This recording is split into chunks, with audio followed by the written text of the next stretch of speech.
Monsieur, vous êtes ici pour concourir à l'examen d'entrée à la prestigieuse École des sciences politiques de Paris. Vous vous apprêtez à passer dans quelques instants l'épreuve ultime de ce concours.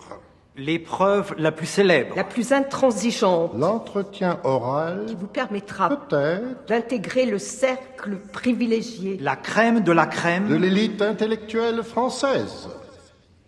Monsieur, vous avez exactement 10 minutes pour nous parler de l'amour.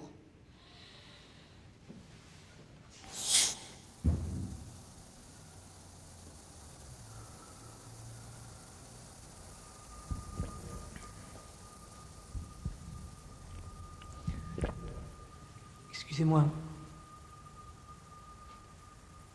Je pensais qu'il s'agissait d'un test de géopolitique. Le temps passe, monsieur.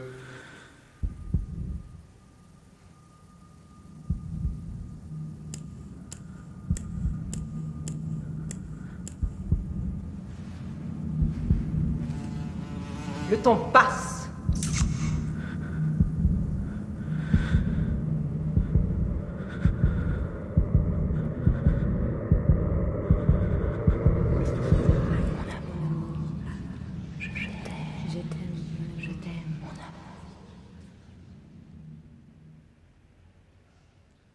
Et là où l'homme, dans la souffrance, perd la parole, un Dieu m'a donné de dire ce que j'endure. C'est ainsi que Pétrarque nous parle de l'amour. Lui qui fut réduit à traîner toute sa vie, comme une chaîne, comme un boulet au pied, un désir amoureux insatisfait et à exhaler ses soupirs dans les forêts solitaires. L'amour est à l'ordinaire le thème principal de toute œuvre dramatique, tragique et poétique. Il est le but dernier de chaque aspiration humaine. Sacrifie la vie, la santé, la richesse, le rang et le bonheur. Il se joue des humains, qu'il chasse, qu'il aveugle, qu'il enflamme.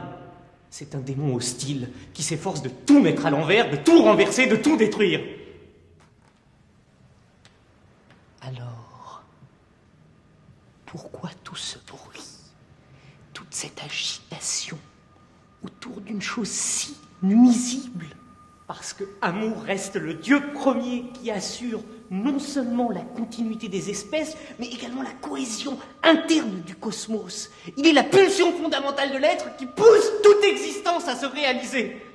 Il tend à surmonter, à assimiler des forces différentes, à les intégrer dans une même unité. L'amour est la recherche d'un centre unificateur, mais qui permet à l'humain de réaliser la synthèse dynamique de ses virtualités.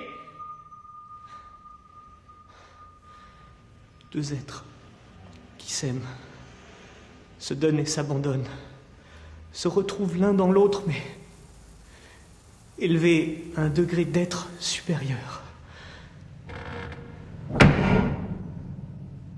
Monsieur, le temps qui vous était imparti est maintenant écoulé. L'entretien se termine donc.